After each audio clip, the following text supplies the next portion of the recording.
Oh, my. Oh, yeah. Come on. All right, welcome in. It's College Sports Weekly. We are live from the Wisconsin Sports Radio Network studios, powered by the Potawatomi Sportsbook.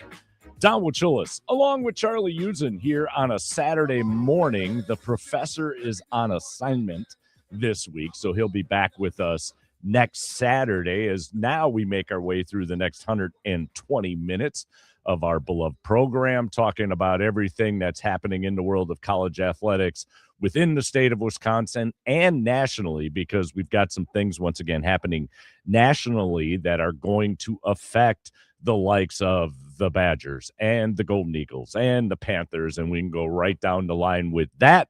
Couple of guests on the docket, as I want to say 5 times fast, joining us here in a few minutes. Charlie, one of the things I always love to say is that in the state of Wisconsin, and especially a couple of weeks ago, traveling out west and listening to some sports talk out west and some games and things of that nature while I was traveling, how blessed we are in the Badger State with those that go behind the mic. The Matt LePays, the Wayne Laravies, the Brian Andersons, and coming up in a few minutes, Scott Warris, the voice of the Panthers, as I like to call him, does men's basketball and baseball for UWM. Coming up at 10, Bob Brainerd, who does a ton of stuff around the state.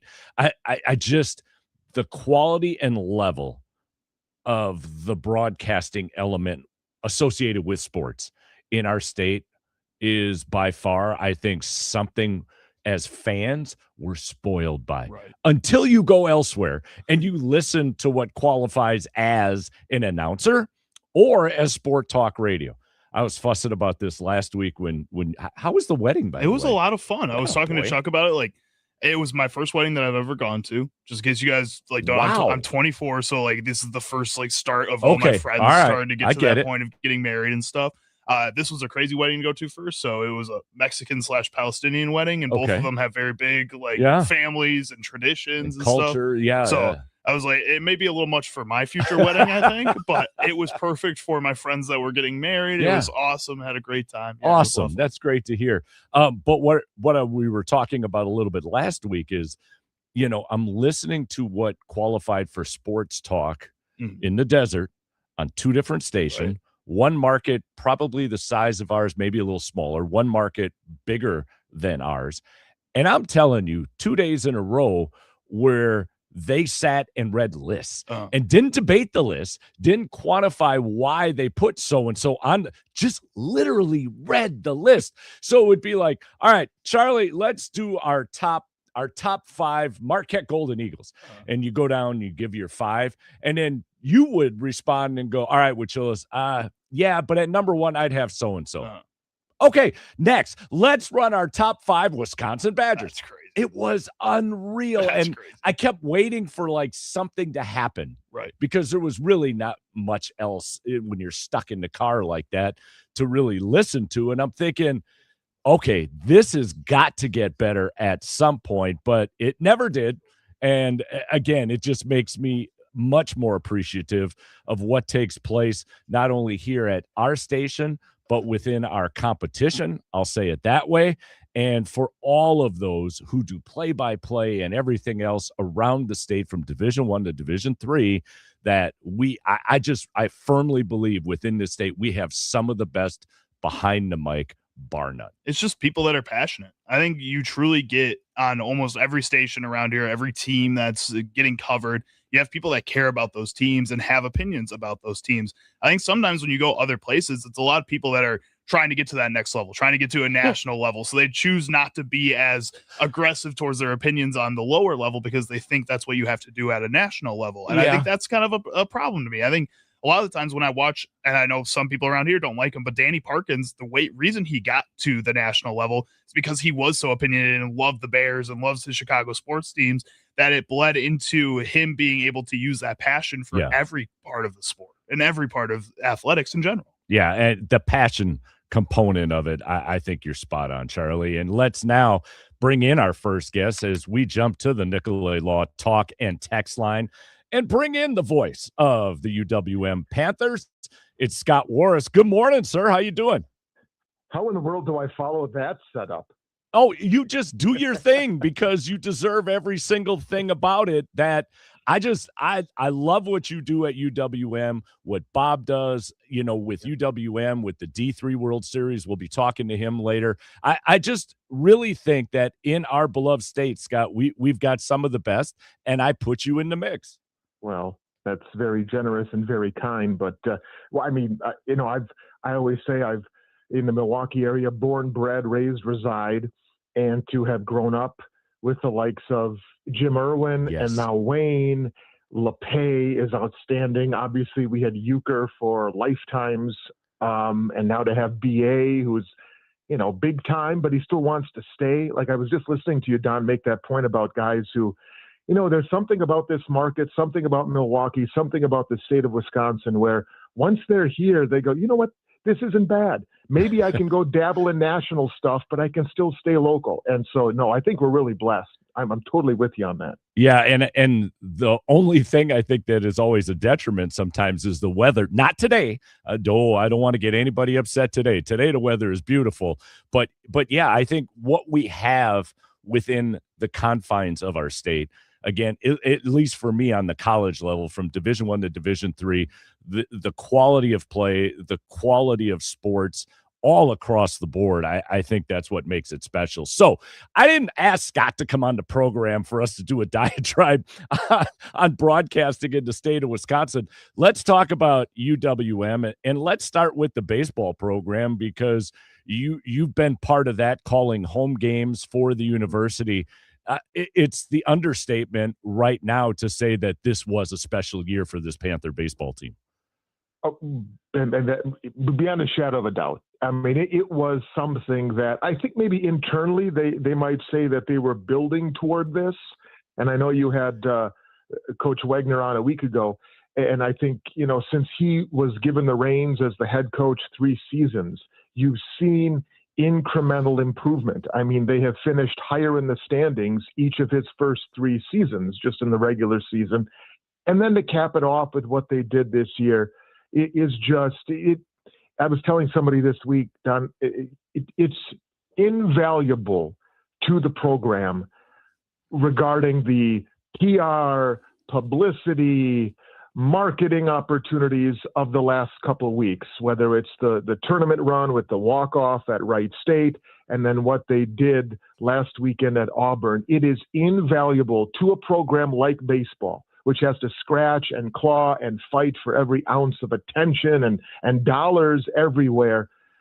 So for what they did on the field, I think in a lot of ways it was just as important, if not more so, off the field to continue the building that Sean has been doing now for 3 going on 4 years. And one of the things, Scott, that I think Sean has done very well, and he mentioned this last week when we got an opportunity to talk to him before their Saturday matchup in the opening, I'll call it the opening round of the NCAA Division I tournament, which is the regionals, in that he's done a great job of capturing players within the state because they're the only real D1 baseball program that the Badger State possesses. And he's done a great job of really recruiting the high schools, but then also getting those players who may have left the state boundaries and are a little bit disgruntled when they go wherever the case may be, and then bringing them back into the mix. You hit the nail on the head. I mean, they had a roster this year of 34 guys. 23 of the 34 were born in Wisconsin.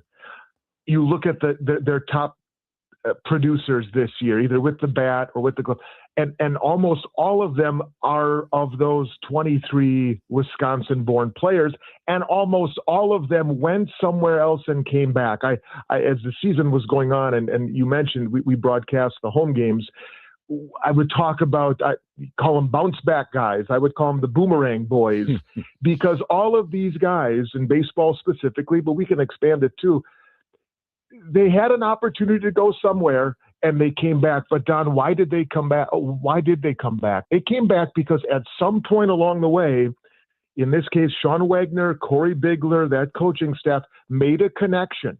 They made a connection when they're recruiting them out of high school. It doesn't work out. Okay, fine. You want to go somewhere else, but they don't burn bridges. You know what I mean? They make that touch point so that if it does not work out, if you want to just play closer to home, if you miss mom and dad, whatever it might be, you can come back and there will be a spot for you at Wisconsin's only Division I baseball program. That was my biggest takeaway, because you've got to find a formula. If you're Sean Wagner, if you're the baseball program at a mid-major level, what is, in this day and age, and we'll see if it changes, what is going to be your formula for success? And maybe, Don, just maybe, this is the formula. Kids that are talented enough to play bigger schools elsewhere, but maybe they're not starting. Maybe they're not getting the opportunities that they would want at the quote-unquote bigger schools. You can always come back. You know what? I remember Sean Wagner, Corey Bigler, Mike Procaro, that baseball program. They seem like pretty good guys.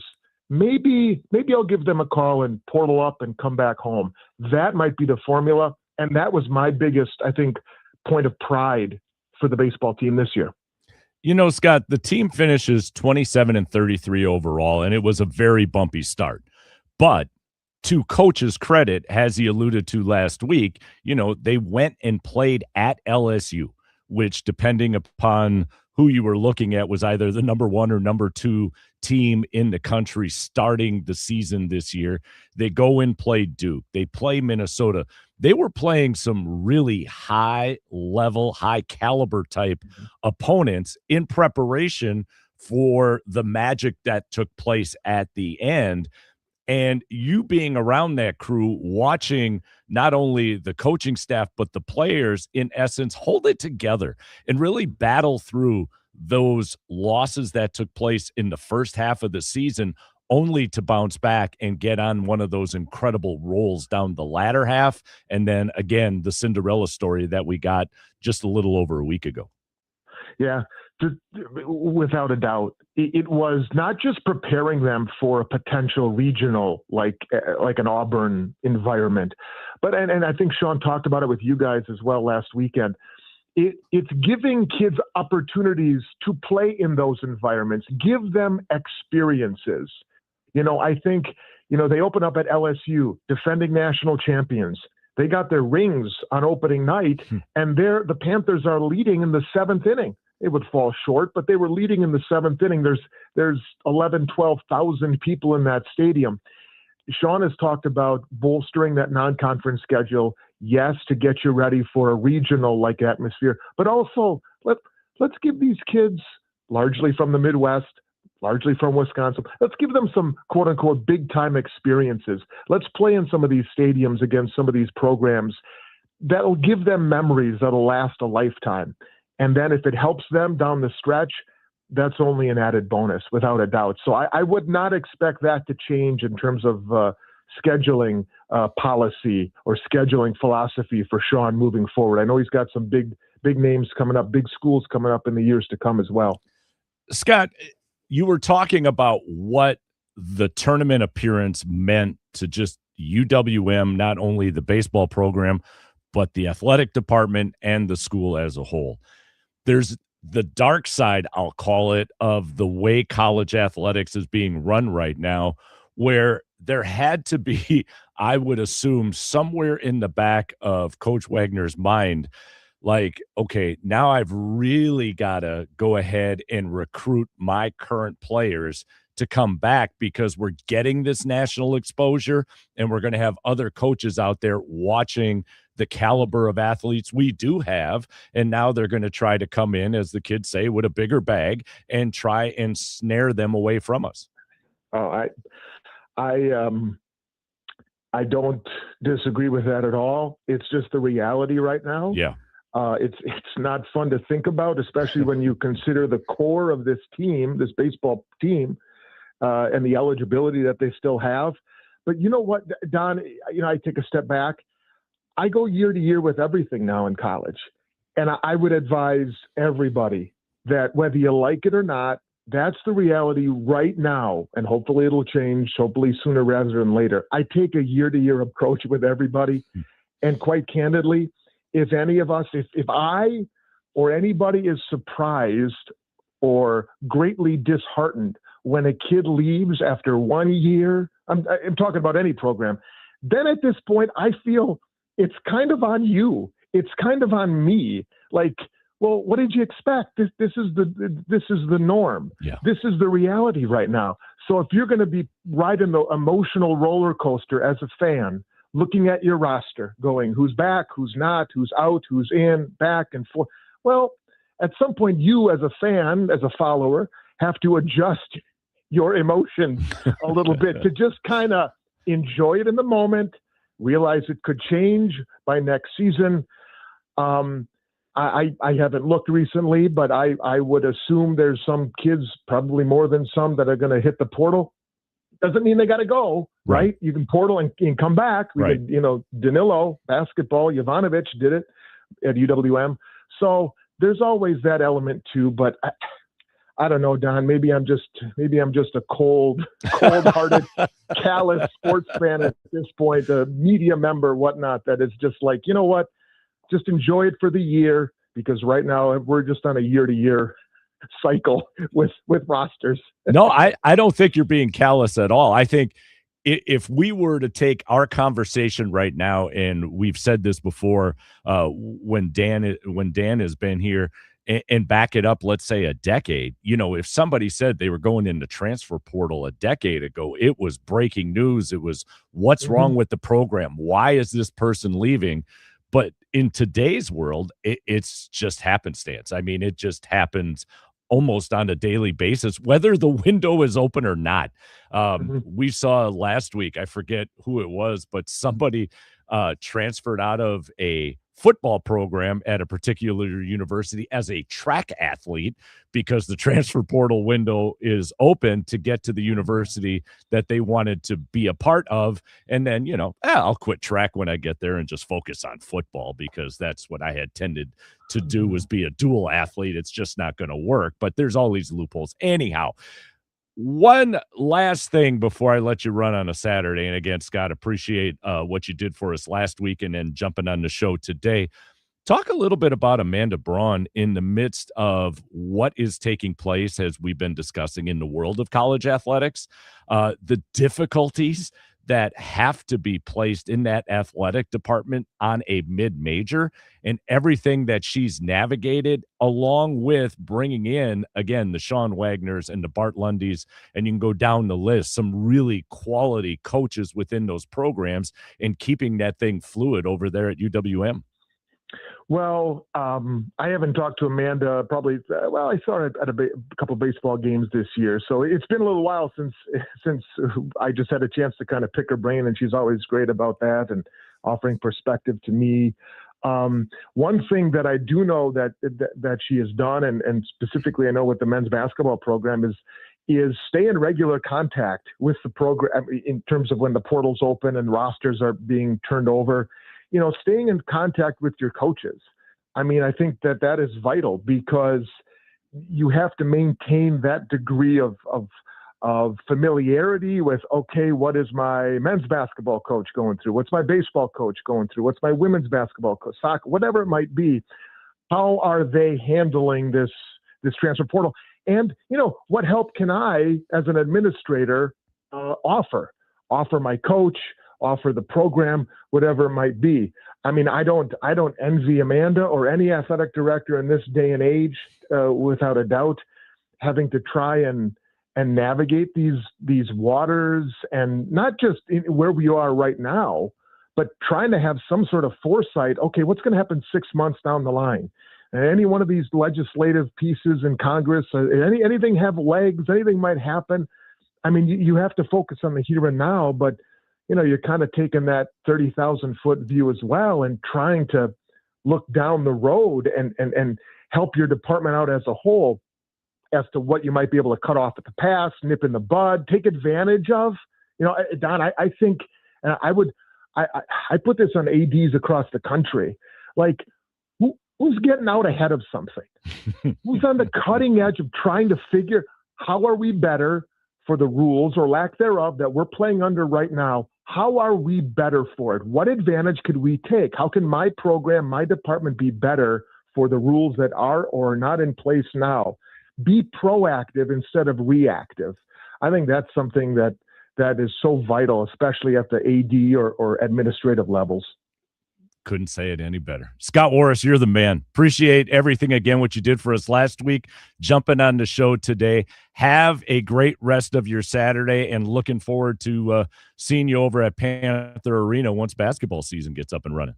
We'll be back at it in no time. Always a pleasure, Don, Charlie. Appreciate it, and have a blessed summer. We'll talk again soon, I'm sure. All right. That's Scott Warris joining us on the Nicolay Law Talk and Text line. Scott, as I like to call him, the voice of UWM Panther Athletics. We're going to get to a break.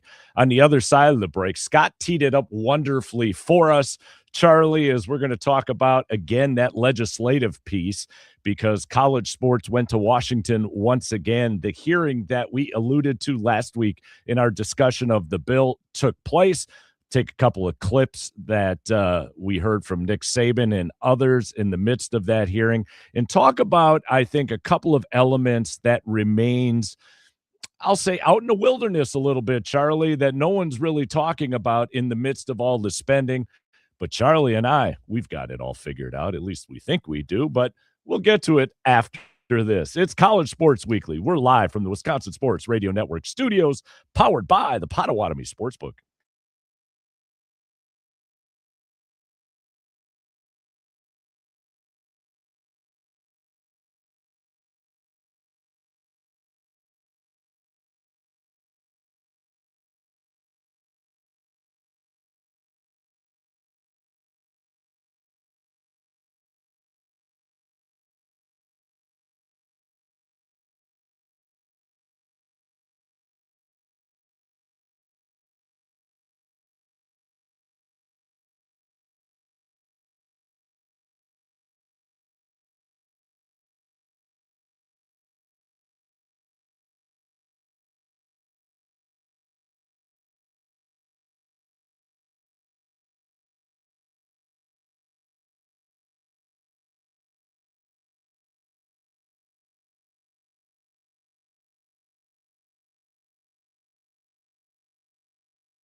right, welcome back in. It's College Sports Weekly. We are live from the Wisconsin Sports Radio Network studios, powered by the Potawatomi Sportsbook. So last week, Charlie, in your absence, and maybe that was a good thing that we spent so much time, it felt like, but needed to, with regards to the new bill that sits before Congress right now. The bill, again, being sponsored by Ted Cruz, the Republican out of Texas, and Maria Cantwell, the Democrat out of Washington. This bipartisan look at trying to put some parameters around the world of college athletics. Now, I will say this, Charlie, there are so many flaws, and Dan, there were times last week as we were playing certain sound bites from Ted Cruz, like we were laughing out loud, right? Because you just can't fathom, I think, from someone who doesn't necessarily even follow college sports, what's taking place and how you're trying to address it. But on the other hand, I'm thinking, okay, at least we have an attempt now, right? And I'll take the attempt. Right. And that's something I've been talking about for a while now, is that, like, I'll take attempts. It would just been nice if we just had these hearings first before you started implementing all of these things. Yeah. And I think, too, like, talking about Senator Cruz, like, yes, I get it that, like, he doesn't really understand what he's talking about, but I hear Nick Saban, I hear Pete Bavacqua talk, and, like, it doesn't really sound like half the time they know what they're talking about either. Like, it doesn't sound like anybody in this situation really understands where they're going, or they just know they want control. They want some kind of parameters. They just don't know what those parameters are yet. And so the one thing, for whatever reason, Congress will not give the NCAA that would squash all of this is antitrust exemptions, right? If they would give them an antitrust exemption, then the NCAA could go in, implement some rules, and it would then give them a shield, so to speak, from all of the lawsuits. It's what we talked about when last week after the SEC blitz, the whole media thing, you know, when they were in Destin, Florida. Once again, these poor conferences that can't afford, you know, this, that, and the other thing, but they've got all these great places to go have their conferences at. The SEC talked about maybe we should just break away. Well, just break away. Well, we went through the whole litany of things as to why they wouldn't. But number one is, now if you break away, if the SEC and the Big Ten break away, guess what? Those lawsuits that the NCAA are facing, now you're going to face, because you're going to have to figure out a way to hire all of these kids. And again, I call them kids out of no disrespect. They're just so much younger than I am, as employees. And I don't think these, and I'll still refer to them as student athletes. I'm sorry, Pipe Bomb. I know you're throwing something at the radio right now, but I will still refer to them as student athletes. They don't, I don't think, want to be employees as well, because of all of the things that can take place now that you're on the employee side of things. So we've got ourselves a conundrum. There's no other way to put it, and we've got to figure out how to work through, unless Congress would just say, here's antitrust exemptions, go. Here's some parameters, obviously, around that, but go. But since we're not, we're getting these hearings and we're getting this bill. And again, it's an attempt. So we've had a number of people that sat before the committee this past week to give their perspective on things. Nick Saban now has become the godfather, I think, of college athletics and brought to the forefront. Here's a little piece of what Nick Saban had to say in front of the congressional committee this past week. Let me give you the history. My first year we had collective at Alabama, 2.7 million. Next year, 7 million. Next year, 10 million. I retired. Next year, 17 million. Next year, 24 million. Now you have schools that have close to $40 million rosters. So if we continue to do that, we're going to lose Olympic sports. We're going to lose non-revenue sports. We're going to lose scholarships. And basically what's going to happen is you're going to have football and basketball succeed, and we'll have club sports for everything else. And that's an issue. If we want to maintain what we have decided in this country in what college is supposed to be in relation to athletics, that we should have student athletes, even though they deserve some compensation for partaking in said sport. This thing has gotten completely out of control. Now, Nick Saban goes through this whole idea of when the collective started, how it's grown exponentially. And this is one of the elements as to why now suddenly everybody is raising their hands, because there are a lot of Division I schools who don't have the deep pockets of a Texas Tech. Right. And I think when you look at, like we were just talking with Scott Warris of the Milwaukee Panthers, I think when you look at a team like that, where baseball isn't exactly an Olympic sport, but I think in the state of Wisconsin, it gets grouped into that because there aren't the D1 teams that are surrounding that. I think when you have the success of the Milwaukee baseball team or the Wisconsin Badgers hockey programs and all of that, like that becomes so worrisome in a state like this, where I feel like we do appreciate all those sports and watch these teams and cheer these teams on through their playoff runs. And it's really cool to see all of that it gets scary when you start hearing the truth, like Nick Saban is putting out here. And this is something that I've put out too, that basketball and football, are going to leave their respective conferences and the NCAA and just go on their own because they know they can make that money.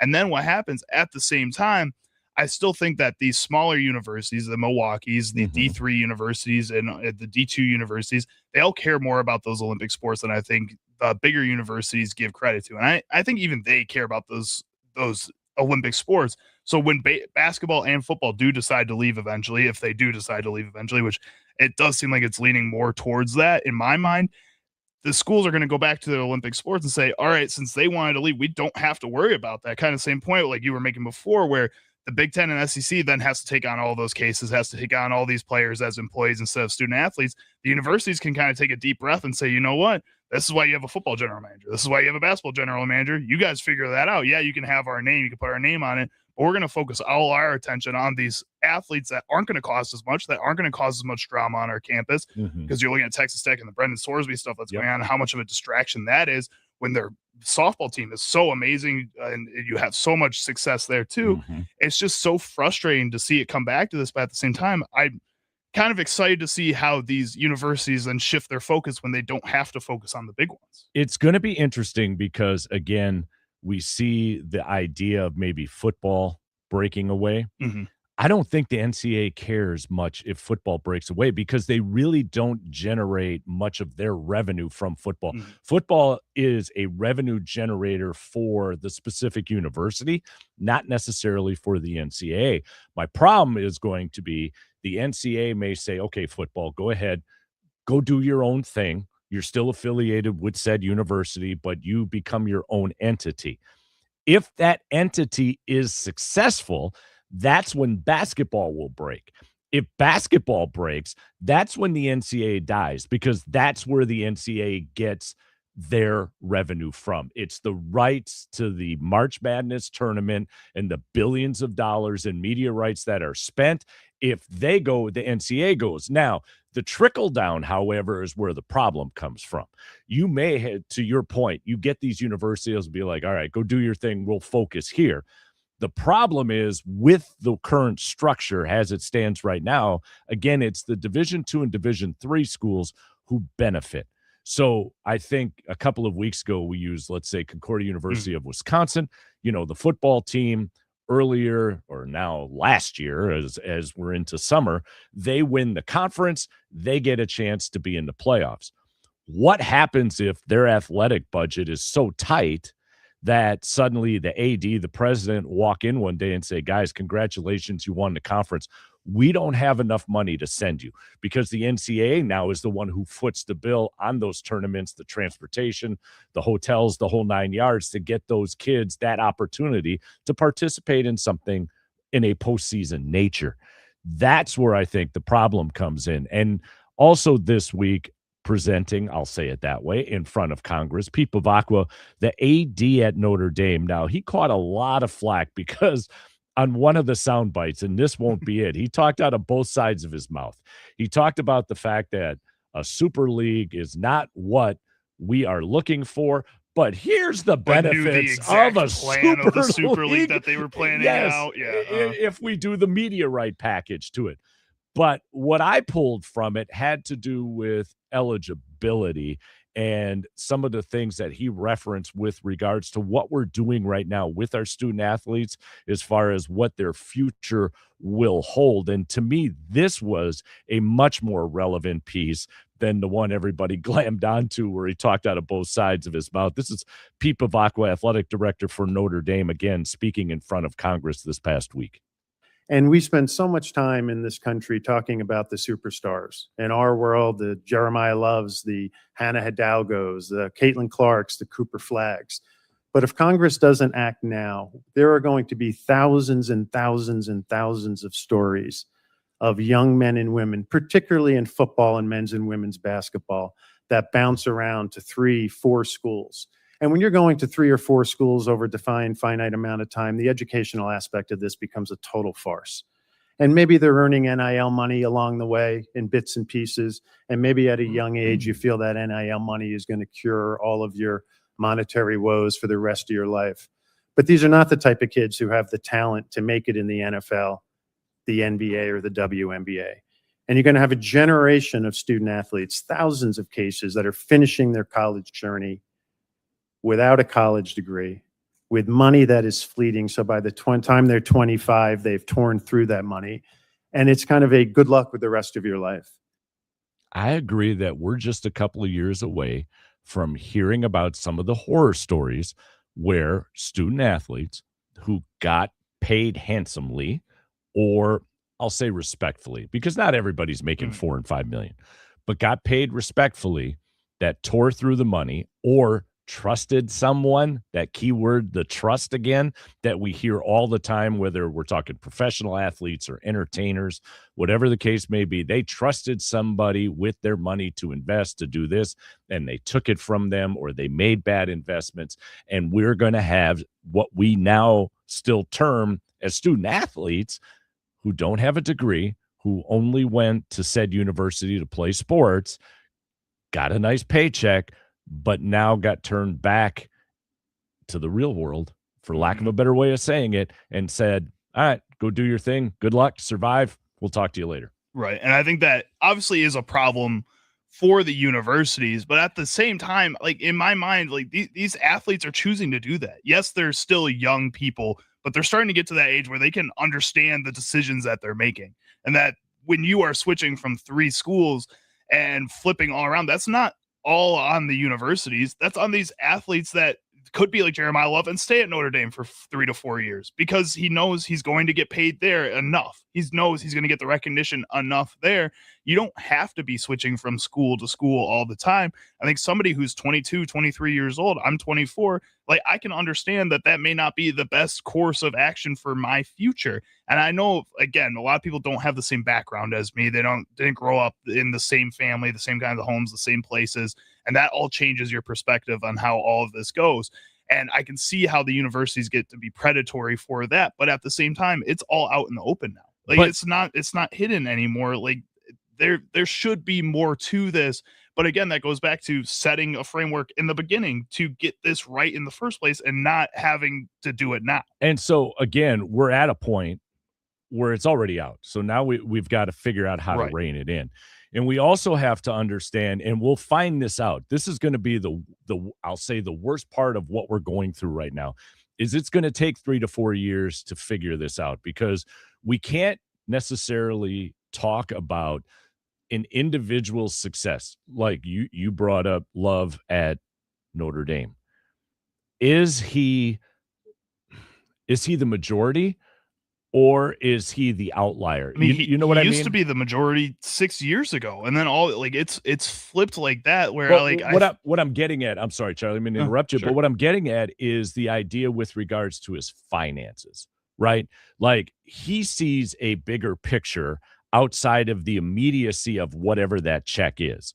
And I don't know if we have fully wrapped our arms around what some of these kids go through in regards to their families and those that are talking in both ears and getting them to bounce, because not only are they getting the check, but doggone well the agents and the families are all dipping their hands into it as well. And they're being used almost in some cases by their families in order to better their situation. So there's a lot of stuff that goes around with this. Here's the one thing, or a couple of things, I'll say it this way before we end up getting to break here, and I don't want to run over, in that the bill doesn't address, in my opinion, 3 elements that really should be addressed. Number one, the calendar. They talk about in it the Lane Kiffin rule, where, you can't fire a coach mid-year. Well, then you got to change the calendar, because the transfer portal opens up at a specific window that it's beneficial for a coach if they're going to jump ship to go, because they can then start working the transfer portal to bring in their players. So you've got to adjust the calendar. Secondly, how much wasteful spending takes place at every Division I Power 4 university's athletic department? Do we need 80 jerseys for every single team possible? Should be 3 max. That's way too much spending, though. You're spending so much money on something. Yes, and I wasn't even going there. That wasn't even on my list. Nice job, Charlie. It's look at the size of staffs, because now we have to add general managers. We have assistant coaches for every position. We have an assistant coach if you're in a 3-point stance. I got one if you're in a 2-point stance. I got one if you're in a 3-4. I got one if you're in a 4-3. Our staffs have grown exponentially. That's salary and benefits that cost an athletic department. And then let's have some fun like we always do. What about the buyouts? We have spent in the last decade, and I believe I'm looking at Sports Illustrated, something to the tune of over $228 million in coaching buyouts for guys to get fired and not do anything, but get paid.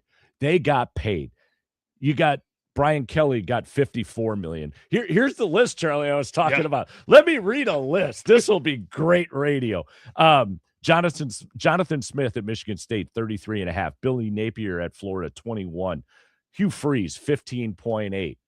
And that doesn't even go back to our friend at Texas A&M, who got $70+ million to go away. Now, here's the thing. I firmly believe this. If you look at Florida State and if you look at the Badgers, and I hate to be this way, but I really think one of the reasons why Luke Fickell has been given another season to go, not that he's a bad coach, but we've struggled, right? Mm-hmm. You're building a new facility, a new practice facility, and you also need money to get players. Can't afford to put yourself more in the hole. Thank you. So if I'm not mistaken, Luke Fickell's buyout is 80% of his contract at the time. And if I saw correctly again on Sports Illustrated on their website, if they were to buy Luke Fickell out, it would be north of $20 million. Nice. Now, does the athletic department say I can use that $20 million and invest it back into the new structure that we're building, the new practice facility? Can I take that $20 million and throw it into the collective to bring in some more players? I think Norvell at Florida State, Luke Fickell, and I think there are going to be others around the country who are on these early hot seat lists. Everybody, every college. Rule at Nebraska. We were talking about Hugh Freeze before, yes. But Rule at Nebraska is on that same. And just got an extension, but yet he's on the hot seat. Again, there's wasteful spending in my mind that goes along with all of this. So we're focused on the student athlete, as I'll continue to call them. Fine. But you also got to look inward and look at how you're spending the capital that you possess, because for some universities, not all, but for some universities, you've got some outgoing cash for then to go before Congress or sit in a talk show and claim how tough it is. That makes it tough. All right. So we'll keep an eye on that, because that now, after the hearings, will go back to the committee. They'll edit, they'll rework it, and we'll see what the bill looks like once it gets to the floor for the first go round as far as voting goes. When we come back, we get to headlines as we make our way to the top of the hour. Bob Brainerd's going to join us at the top of the hour. Bob covered the D3 World Series, which wrapped up this week, so we get a chance to talk to Bob at 10. It's College Sports Weekly. We're live from the Wisconsin Sports Radio Network studios, powered by the Potawatomi Sportsbook.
All right, so apparently I rambled on too much in the last segment. Here's what we're going to do. Headlines move to the next hour. Bob Brainerd's going to join us at the top of the hour to kick off hour number 2 and talk about the Division III World Series. It's College Sports Weekly, live from the Wisconsin Sports Radio Network studios. We're powered by the Potawatomi Sportsbook.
Basketball, football, baseball. From Division I to Division III, it's time for College Sports Weekly with Don Macholis and Dan Underberg on the Wisconsin Sports Radio Network.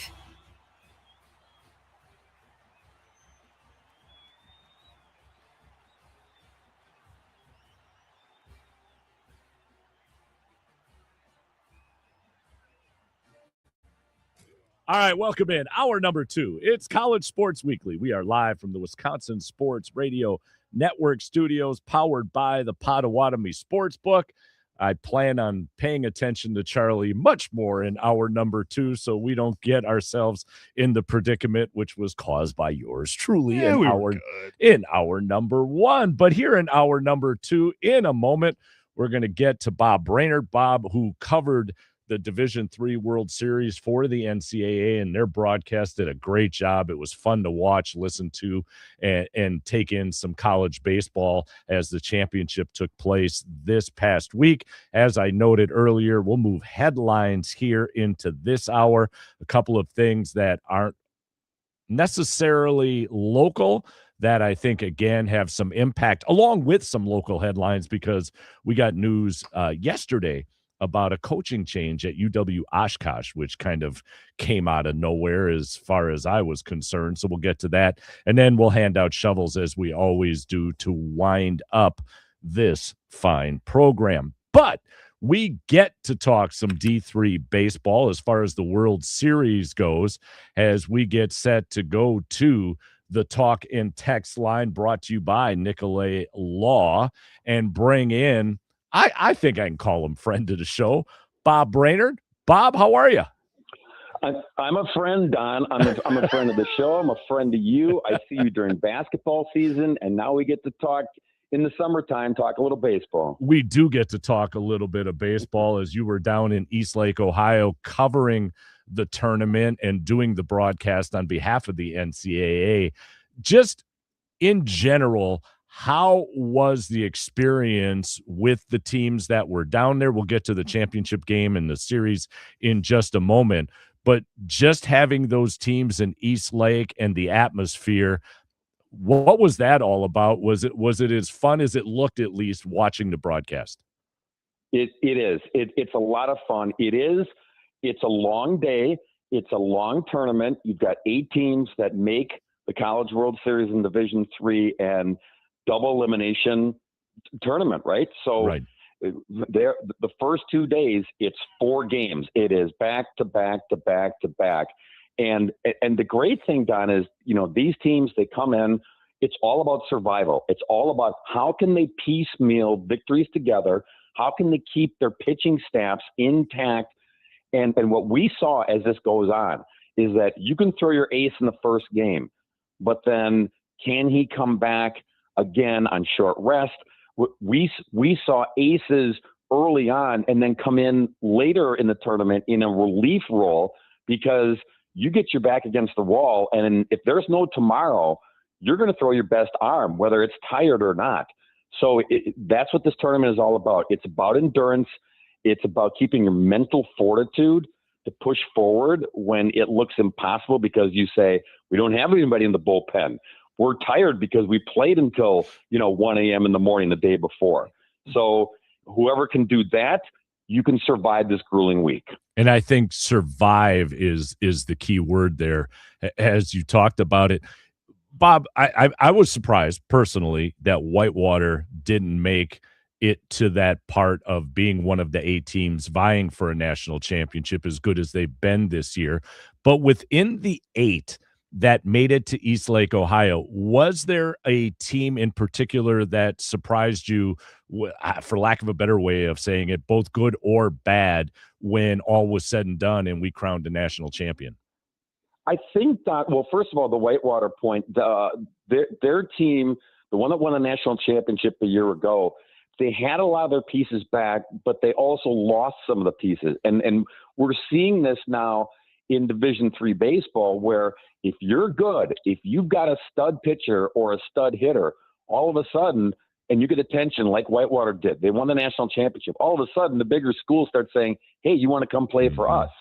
We saw a lot of that with the 8 teams that made it to East Lake, where it's like, yeah, well, they were a good team last year, and they would have brought these guys back, but they went Division I because they were that good. So that being said, the number one ranked team in the country was Denison. They're near Columbus, Ohio, so they kind of had a local following down there. But even they were not immune to that. Even they lost some people to the higher ups, and they had to figure out their pitching staff. And they figured it out, and they ended up winning the national championship. But because of that, I think you look at the traditional powers, and you don't, because guys are on the move now, you don't automatically put them in because they're not going to field the same team from a year ago. So Denison was the one because they had enough bodies from the team that they had that was very good from last year, and they were able to get to the finish line and win it all. I'm sorry to do this to you, and I'm going to get back to Denison in a moment, but I want to pivot here just momentarily because we spent the last hour talking a little bit about this bill before Congress, and everybody's trying to fix college athletics, but I don't think the average person who sits down on a Saturday to watch the Badgers play or watches Marquette or whatever the case may be once it's basketball season realizes at the Division III level, the poaching that goes on that you just described and the challenges those coaches face in trying to replenish their rosters, not having necessarily the resources that are available at the Division I level. Absolutely. What you see, Don, is, okay, so we get the rosters there in East Lake. And yes, they will tell us, well, we had these kids on the rosters a year ago. They decided to go play Division I baseball. And everybody understands that. They get that. But at the same time, if you're a good coach and you're on your game, then you're going to pivot as well. And so we'd see on the rosters at Division III, we would see a kid's name and it would list previous school. And you had kids who were at a Division I school who they just wanted to play baseball. So they're stuck on a roster. They can't get in the game. So what are they going to do? I'm going to go play Division III because I just want to play baseball. And so you're getting D1 down to D3. And when they look at D3, they're going to go to a program that's really good, that has a need, that maybe lost that position that they happen to play. So it goes both ways. What you have to do as a head coach at the Division III level is brace yourself for losing kids that are good on your roster, but also be alert. Try to find kids who are not, I'm not saying disgruntled, but they just want to change the scenery, right? And bottom line, they want to play, and they may be a good ball player, but they're just stuck in a position that they just can't move up to. No, that's a great point. And that, was occurring even prior to, shall we say, the transfer portal's popularity over the last few years. You can go back within the state when teams, let's just take football like Whitewater or lacrosse, were having successful seasons, and you saw exactly what you just described. You saw some players move up. Let's say they wanted to go play for the Badgers. A coach may have noticed them as they were in the playoffs or maybe even a national championship went about. And then you've also had it the other way where you had players from the Badgers now that saw those programs and went, let me do exactly what you just described. I can't get. Can you hear me? Oh, yeah, okay. Because all of a sudden I had a little Justin Timberlake in the headphone there. I'm sorry. That was my pause. I'm sorry too. Oh, so well done. So well done. But I guess where I was going, that just threw me. It went vice versa, and it's been doing it for a while. Let me put it back into our friend's court here and talk about Denison. Denison wins over 50 games this year. They had a 40-plus game winning streak. This was a really good Division III baseball team, and yet they lose the first game of the College World Series and have to get to the championship game through the losers bracket. Yeah, that tells you all you need to know. So here's Denison. Again, they're in Granville, Ohio, just outside of Columbus. So they're about 2.5 hours from the ballpark. So they had a pretty good contingent for all their baseball games. So they come in, they won their first game here, lost their second, okay, and then won 44 in a row. All right. So they're cruising, and everybody's looking at, no one's going to stop these guys. And they show up, They get the number 1 seed of the 8 teams. They lose to East Texas Baptist. It's like, you got to be kidding me. Like, what is going on here? But so now they got to fight back. They can't lose again. So now they start putting another winning streak together after having the 44-gamer done. They make it. They survive, okay?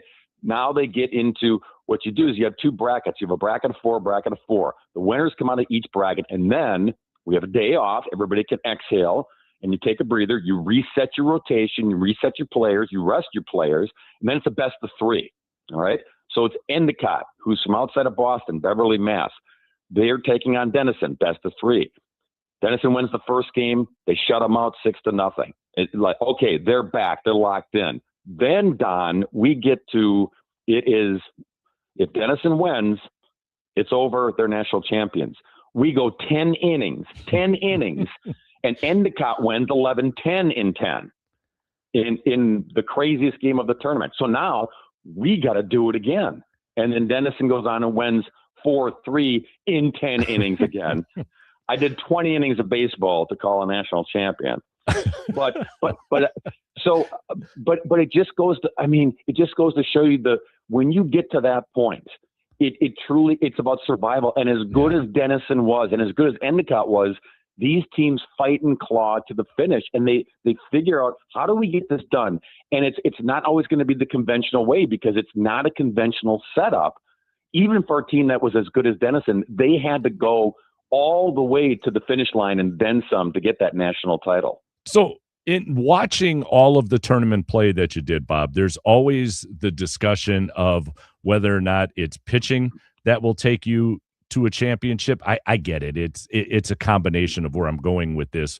Or is it hitting? For you, what outweighs the other? I get it. There's a combination involved. You've got to have both to be successful. You've got to have a defense that's playing behind the pitching staff that's solid. But when you get into tournament play, is it the hitting that helps ride teams to the promised land, or are we looking at those on the pitching mound that kind of secure and lock things down? Oh, did we lose Bob? I think we just lost Bob. I think we just lost Bob. He got mad because Justin Timberlake interrupted the interview, and I think he just hung up on us. I think I accidentally had the preview on, and I didn't realize it previews to you. And I was opening up my tabs, getting ready to go for the rest of the show, and then I think it That's all right. popped into your ear. Bob, if you're listening, just call us back because we pressed the wrong button. Still talk to and we'll continue. This time he dropped out. I don't know. Yeah, we'll continue the conversation here in a moment because, 20 innings of baseball. It was 8 hours in which Bob got to watch Endicott and Denison go at it. Endicott is no cupcake by any means. They finished the year 44-14. Again, Denison 51-3 in what turned out to be a very, very remarkable College World Series at the Division III level. So we've had some interesting things happen here, Charlie, in the midst of the last few minutes. He just called back in. I couldn't hear him. I was like, Bob, if you can hear me, I can't hear you. Let's see if we can try Did this somebody again. pay the phone bill? That's all I want to know. It seems It we'll see if he seems, calls back. we have a friend of show who will always say, you fuss about the foursome in front of you and your cell phone bill. Mhm. So we got no foursome in front of us, so we'll fuss about the cell phone Let's bill. try this one more time. All right, we're going to try and get Bob back on the phone here in just a second as Charlie's working his magic over there on the board. But again, it was, as he alluded to, 20 innings of baseball. Bob, do we have you, sir? yeah, drop calls. I'm changing my cell phone provider here as soon as we're done, man. Yeah, I said while we were waiting to reconnect that, you fuss about two things, your cell phone provider and the foursome in front of you on the golf course. I mean, that's just the way it goes. True. So, All true. all right. So let's finish up where I had left off as far as the question went before our cell phones decided not to act properly. And that was, in your mind, pitching or hitting? I'll just leave it that. Boy, at that tournament, Don, I got to say it's pitching. And again, only because you go back to everybody has an ace on their staff. And you're going to throw that guy in the first game because we want to get out to the good start. And then if you got a good solid number two, you're going with that guy. But after that, not a lot of teams, they don't have rotations like the Dodgers do, right? So this is Division III. If you're lucky to have an ace, an All-American, and if you're lucky to have just a solid number 2, then you're in good shape, because at that tournament, you want to win your first 2 games, because then you get a day off, then you're in the winner's bracket, then you're in the driver's seat. So I got to say that, because, and here's part 2 of that, because when you get to that point, all these teams have hitters, Don.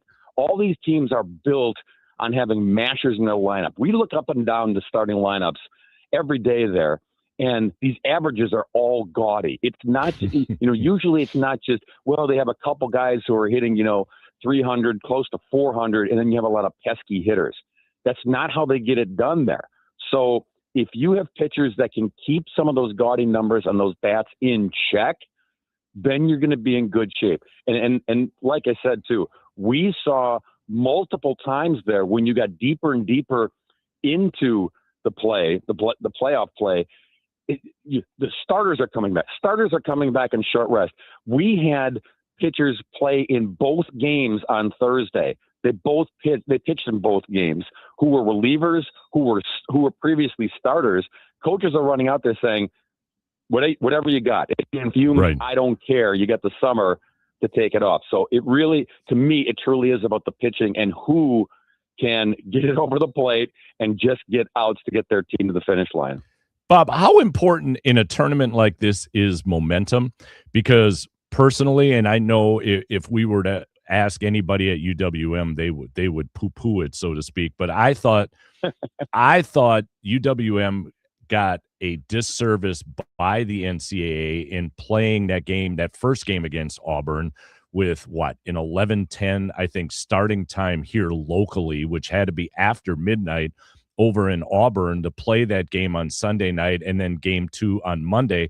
And the reason I say that is, Auburn had a win earlier in the day, and it wasn't anyone's fault from Auburn. It was the weather, but they had a chance to play while UWM sat around waiting to see whether it was going to take place that night or were you going to play a doubleheader the next day.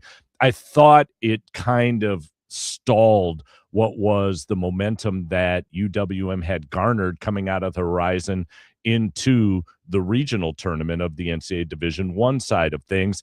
So watching these teams as you did up close, how important is momentum? Well, first of all, there's a few of us who are from Wisconsin who were part of the broadcast for NCAA.com. So in our broadcast booth, we had the Milwaukee games on. We were monitoring how the Panthers were doing down in Ohio. So that was kind of fun. But to your point, yeah, I agree. And I also know that, and you know this too, Don, it's all about TV, right? If they're going to say, we're going to wait this out and we're going to play it tonight, even though it's into the wee hours of the morning, that's what's going to happen. It's when you get to that point of regionals and super regionals and then College World Series at the NCAA level, TV is going to dictate that. Now we don't have that because we stream online. So they're going to do what's best for the student athletes and they're going to do what's best for the venue with that situation. We were blessed down there. They didn't touch the tarp down there. We had perfect weather. So we didn't have to deal with that at all. But I've been part of tournaments where you do have rain come in. We've had entire days completely wiped out, and then they had to reconfigure the schedule. And when they do that, Don, I mean, it really does. Sometimes it's a benefit. Sometimes if a team, we talked about the arms and the tired arms, if a team wants to kind of reset things with their pitching, they'll take a rain out. They'll love that. They'll lap it up. But other times, if you're a team that's a really good hitting team and you're in a groove and you're in a good place and you're fighting your way through your bracket and all of a sudden there's a rain out or all of a sudden there's this long delay and you're sitting around, it's hard to get that juice back up again and then go to the plate and start mashing again.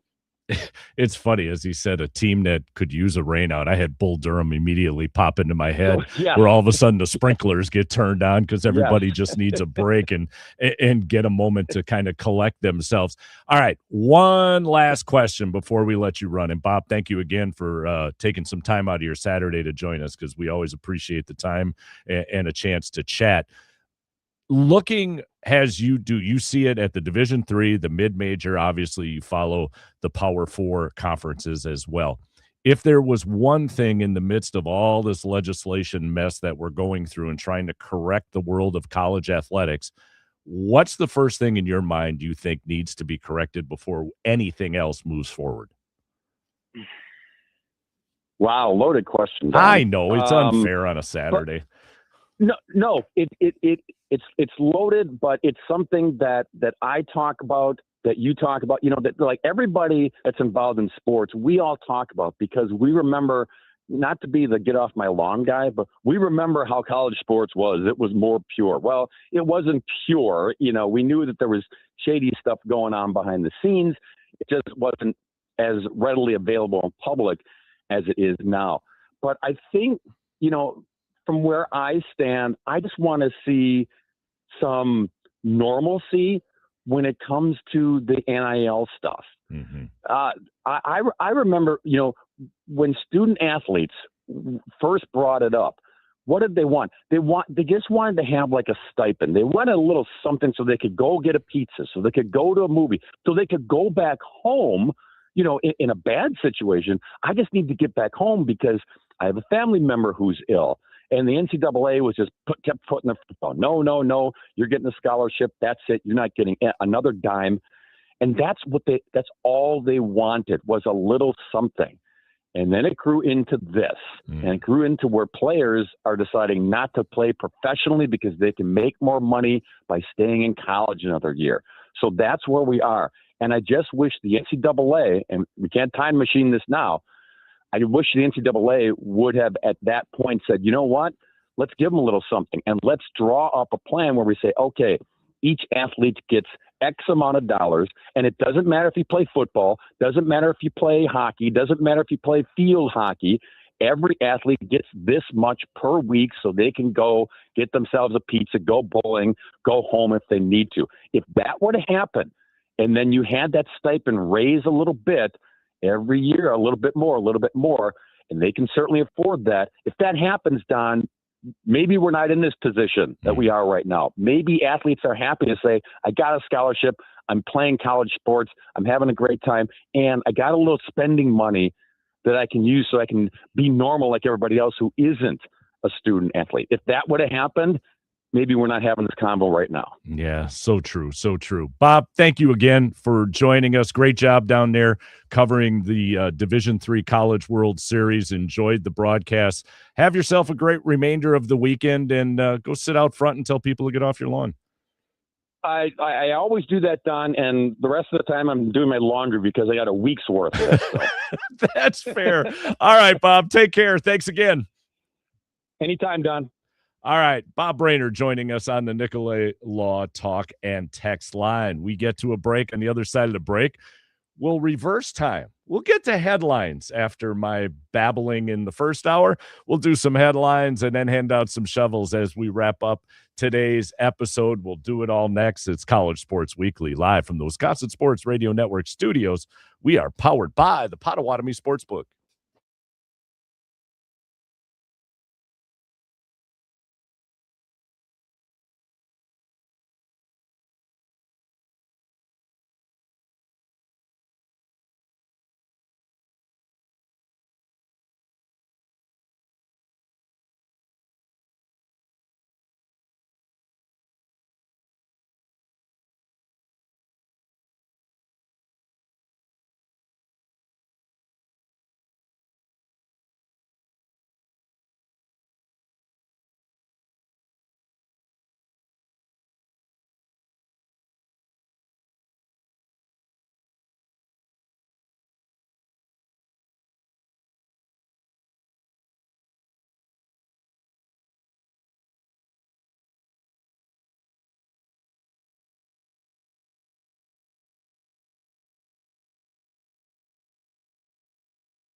wanna party, rock and roll.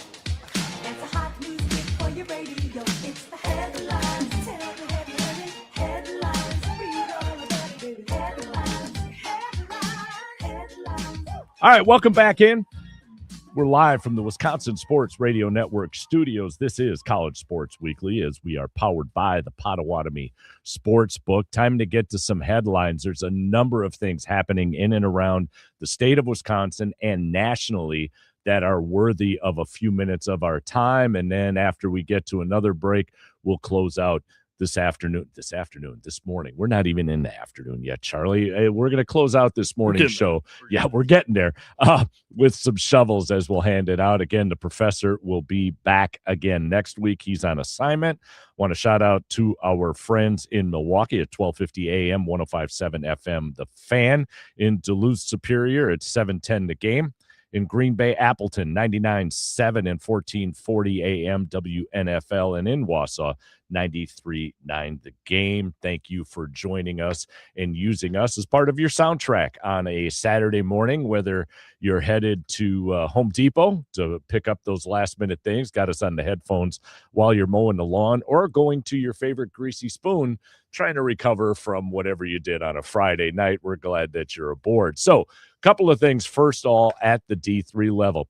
Shout out to my alma mater, the University of Wisconsin Lacrosse, as last week they captured both the men's and women's track and field championships at the Division III level. So we got a chance to talk to Bob, talking about the World Series at the D3 level. As far as baseball goes, at the Division I level, we've reached the Super Regionals. Unfortunately, again, UWM falling out. And Charlie, did I have any ground to stand on? Because I really think, I don't know. Let's say UWM, much like years ago when they got to the Sweet 16 and then, the rug gets pulled out. Obviously, as the regionals going on, as we have it on in the studio right now, I don't know what would have happened once they got to the Super Regional. But I do know that team was riding some solid momentum, and I thought that rain delay on Sunday kind of hurt. And I get what Bob was saying. It's the dollar sign. I heard a national show talking about college athletics this week, and I thought it was phrased very well off the four-letter network when they said the answer is money. Now work your way backwards to ask the question. In other words, the answer is always money. Now tell me what the question is. And I think that's what took place last week, Sunday. I just thought it was unfair to have that Panther team wait all day long into Monday. Let's face it, on the Eastern time zone, they were into Monday before they could play a baseball game. Yeah, it really was, again, frustrating. Not that I'm a super fan of the Milwaukee Panthers baseball, but watching the run through the Horizon League tournament, the run through the first couple rounds of the NCAA tournament, it just felt like this is a team that you want to watch for an entire run. Right. And I think if this was basketball, I think sometimes you have those 1 to 2 schools, the teams that are coming out of nowhere that they want to promote. I think in baseball, especially just looking through the bracket, looking through the tournament before it even started, you have those small schools that are already making those runs, that are already just really good. And I don't think as the NCAA, you look at a school like Milwaukee and go, yeah, this is a cool story, but we have our mid-majors. We have these guys that are making this run already. It's all right if they don't make it. We'll push them back a little bit. We'll make them wait a little bit more because, frankly, if Auburn wins this, we like that a little bit better for us. Oh, yeah, because it's a marquee name, and it goes back. When you have your right states that are already, again, like some of the best in the country, like you don't need the Milwaukee's. Right. And, for those of us who then put our tinfoil hats on and scream conspiracy, that's how it came about. Another story that broke yesterday from multiple outlets, and that's the fact that the University of Wisconsin Oshkosh, Brad Fisher, the women's head coach, is leaving the program to take a D1 associate job. Some outlets are reporting that it's Nebraska. Some are saying that we're waiting to hear an official word, but it has been confirmed that he will be, that being Brad Fisher, leave the University of Wisconsin Oshkosh. Charlie, his record with the Titans is crazy. Okay, I mean, we're looking at someone who is 315-80 overall, a 797 winning percentage. He's 145 and 48 within the WIAC, And over the last couple of years, the team has reached the Final Four at the Division III level. He's left an impact in this state, within this conference, on women's basketball, and UW Oshkosh has got their work cut out for them in trying to find his replacement to maintain that program. For sure, but you also have to be happy for him that he's making that huge jump from a D3 school to an associate head coach job at a Big Ten university potentially. Like, that's crazy. That's something so cool to see a guy be able to do that. I think, like, if you want to compare it to what's happening in the MLB, where Torey Laveau takes that jump from Tennessee to the San Francisco Giants. Good point. And whether or not that works out, it's still cool that he got that opportunity. I think you could use that same logic here and say, that's just really cool he's getting the opportunity. Yes, it sucks for Oshkosh. They got to figure that out. But if they have that type of success in the past, I feel like they should be able to find a coach that recognizes that success, maybe somebody who has been around the game for a while and can come in and kind of just keep steady, at least. Absolutely. And it'll be interesting to see whether Oshkosh hires from within, if they feel like they've got somebody that was already a part of his staff that could step in, or if in the midst of the national search, again, a very prominent program that I think will bring out the best of the best in order to refill that spot. So good luck to him. And you make a great point, because watching the Brewers this week, in seeing Willy Adames. And I love the fact that on Monday night, he gets announced, he comes to the plate, and the umpire recognizes what's taking place. So the umpire does the stall tactics, to allow Willy the opportunity to get the applause, because Willy Adames, when he was here, was all about Milwaukee. And it was one of those situations where you knew the Brewers weren't going to match what the San Francisco Giants were going to offer. And I think many thought, okay, go get paid. It's okay. Right. It reminds me of CC Sabathia. CC Sabathia gave us only a half year, but I will be a huge fan of his for what he did for the Milwaukee Brewers before heading over to the New York Yankees. I think situations like this, where you got a coach who's run a really, really, really good program, now has the opportunity to go to the Division I level. I'll give you another name. If I get a text, you'll probably hate me for this, but that's okay. John Foffel, who was the head coach at Cardinal Stritch University for many years on the women's side of things, and had that program at a very prominent level at the NAIA Division II level, now is an associate coach over at UWM.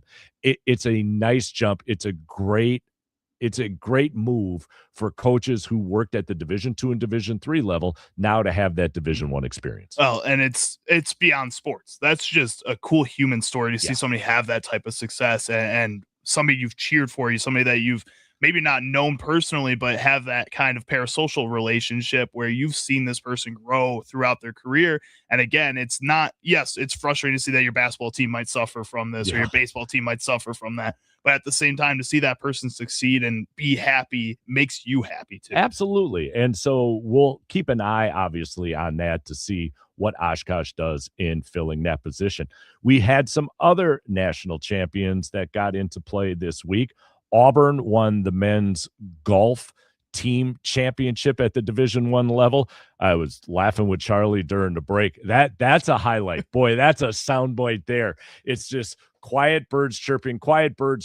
You hear a little bit of a putt, and then the other team concedes, and then the announcer goes, "There's your national champs." And then you hear birds chirping and quiet, for the rest of the way. So that's so disappointing too, because I feel like sometimes those golf calls, especially I guess those are at the majors and stuff, not at a college tournament, but still, like, you hear that quiet, same deal. It starts the same quiet, the putt, and also you hear the crowd going, "Oh," and it just goes nuts. That's so cool. So it's disappointing you didn't get that cool little crowd pop or something like that. And it was the other team conceding. It wasn't as if Auburn made some great putt that brought them the championship. It was the other team that couldn't make theirs and go, "Yeah, all right, we'll just give this up. We'll call it a day."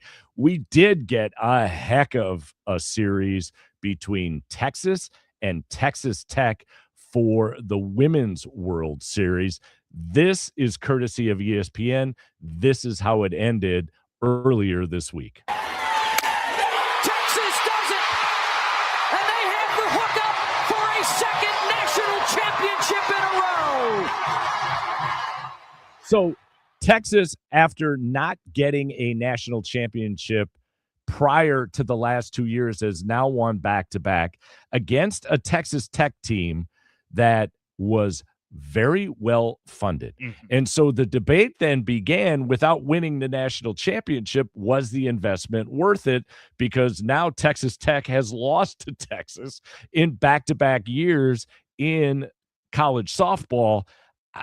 I'll let other people debate that. But as far as a championship game went, what a game the other night between those two opponents. It's just been like this college softball World Series this year in general has had some just insane moments overall leading up all the way until the national championship. I mean, UCLA, I know wasn't in this national championship, but they had all their own moments. Kelly hitting the record-setting home run. Yes. Their one pitcher going 200 pitches for some reason into a game. Like, that's all just absolutely insane. It's been so much fun to watch, and to have it capped off with a championship like this where Texas Tech and Texas, yes, both of them spending a lot of money, but still really cool to see just the competitiveness between the two of them. And then now, like, I watched the AUSL all last season, the softball league that's started. It's really cool to see a lot of these girls then transition to that too, like almost immediately too. Right. That's really crazy how quickly they go into that. Yeah, and especially too with women's basketball at the college level. Like, if you're in a, or with a team, I should say, that makes a championship run, you play the national championship, and then I think the next week is the draft, followed by, okay, report to camp. Like, there's no downtime. So I go back to what I said earlier in hour number one, fix the calendar. The only thing I remember really from Poli-Sci 101 was, if you get elected president, get yourself an infrastructure bill, a bipartisan. It makes everybody happy. It goes through. Everybody wants better roads, railroads, whatever the case may be. If I'm the NCAA and I go to Congress, one of the first things I think that needs to be fixed is the calendar. Fix the calendar and then go ahead from there, because I think now in certain cases we're trying to fix things prior to really having the calendar in play. Do that, and maybe somebody did their job teaching me poli-sci. I don't know. It'd be nice to get your priorities straight a little bit. I did want to go over to the at WI Sports Radio YouTube chat where John said, if CC is a Brewer for life, so are all other pro and college mercenaries. We sure about that. Wow. So, and that, like, immediately, like, Joe Burrow came to my mind. He's a guy that people are going to say is an LSU legend, but didn't spend his entire career at LSU. Like, are we talking about him the same way as CC? And I think if you win that championship, if you go and make these memorable moments, in my mind, you do get remembered as ever. Kawhi Leonard's going to be a Raptor for life, whether people want to talk about it or not, because he spent 1 year there and won a championship. That's true. That's a great point. That's a great point. I don't know. There was something about Willie and CC in the point I was making that they were endeared in my heart because of how they played. And yeah, I mean, we have a quarterback who went on to win a Super Bowl at Seattle that played 1 year at Wisconsin. I remember him as a Wisconsin Badger. That's it, right? And so, yeah, that's in this mercenary state. I think we have to evaluate that, because we do now have mercenaries at the college level who go from school to school to school. So thank you, first of all, for chiming in, John Hansen at 1672 on YouTube. But I don't know if I could answer that truthfully right now, one way or the other. There are certain players that endear to your heart. There are others, when they come and go, I'm like, see ya. Don't let the door hit you in the backside, right? Well, and I think it's truly just what kind of impact did you have in your time? And there's different kinds of impacts. Right. So I talked about this with Sparky yesterday. Like, Nick Collison is a fan favorite in Oklahoma City because he played for the Thunder for so long and was on the Supersonics, and then went to was the true first Thunder player. And he sucked. He wasn't good at all. But people are going to remember him for the same amount of time as they do KD if you're an Oklahoma City Thunder fan, Kevin Durant, because both those players, even though they had two very different kinds of impact, matter a lot to the history of that team. And I think CC Sabathia, yes, the Brewers didn't go and win a World Series with him, and he didn't stay on the team for longer than half a season. But that moment is so important, and that period is so important to the Milwaukee Brewers history that you have to acknowledge it and have to recognize that he is a legend for those 2 months. There's a ton of them. We can go down this like Drew Holiday with the Bucks. 1 year, national championship or NBA championship. I'm still focused here on college because that's what our job is. But when I think of Drew Holiday, even though he's played very well with other teams and won a championship with another team, I think of him as a Milwaukee Bucks. Let's do one more before we get out of here, and that's Brendan Sorsby. The original judge has recused himself and passed the buck, so to speak, because we talked about the original judge. He's got seats on the 50-yard line. He's got a lot invested in Really the good Texas idea Tech. on his half. It was a great idea on his half. Now, Texas Tech appealed the NCAA ruling. The NCAA was like, no, we're good. We're going to stand behind. That came last night. They rejected Texas Tech's appeal to the ban.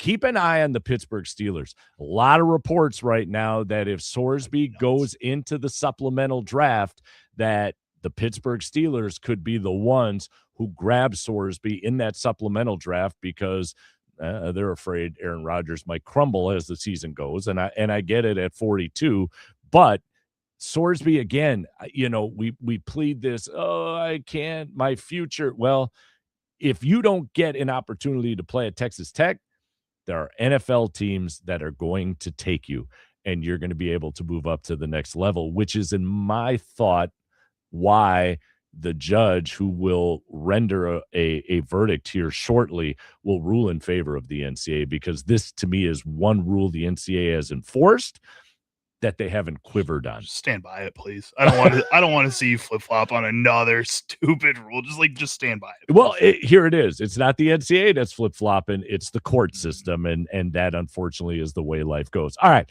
let's get to it. Final break of the morning, and when we come back, we'll hand out some shovels. It's College Sports Weekly. We're powered by the Potawatomi Sportsbook, and we're live from the Wisconsin Sports Radio Network studios.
know what? I want to shovel the funk. I want to shovel the funk. I want to shovel the funk. I feel like shovel the funk. I got to shovel the funk. You want to shovel the funk? Do you want to shovel the funk? Then go ahead. Go. Here we go. One last time. Welcome back in. It's College Sports Weekly. We're live from the Wisconsin Sports Radio Network studios, powered by the Potawatomi Sports Book. Again, the professor on assignment this week. I hope Mom and Pa Underberg didn't turn us off right away. When they realized Daniel was not here, I'm afraid Mom and Pa Underberg just turned us off, and I hope they're still with us through this 2 hours. But Daniel will be back next week again. He is on assignment. So it's up to Charlie and I here very quickly, I would assume, based on looking at the clock again. Yeah, we're running a little. Let's go. Charlie, give me a shovel, sir. So my shovel is going to go to one of the guys that's playing in today's regional matchup that we got here. Trey Phelps hit a home run last week and then trotted around the bases in about 2 minutes length. I know where you're going. Like, just awesome. It was awesome. I loved it. I think he was in front of UCF's bench, and his parents were reportedly sitting behind him. Yes. Reportedly, I don't know. It was awesome. I loved it. Go Trey Phelps. Keep that up. Yeah, it's interesting. We talk about how AAU has impacted basketball, traveling baseball having an impact on college baseball right now, and then into the pros. I'm going to stay in the baseball thing. I'm just going to give it to you, WM. Great job in getting into the regionals, and great job this week. Your marketing. You can now get the hat, the pullovers, the whole 9 yards. I'm going to get the hat. Oh, have to if you go to UWM Baseball and make your order there. My thanks to Scott Warris, Bob Brainerd for joining us on this week's show. We're back in 6 and 22. It's been College Sports Weekly, live from the Wisconsin Sports Radio Network studios, powered by Potawatomi Sportsbook.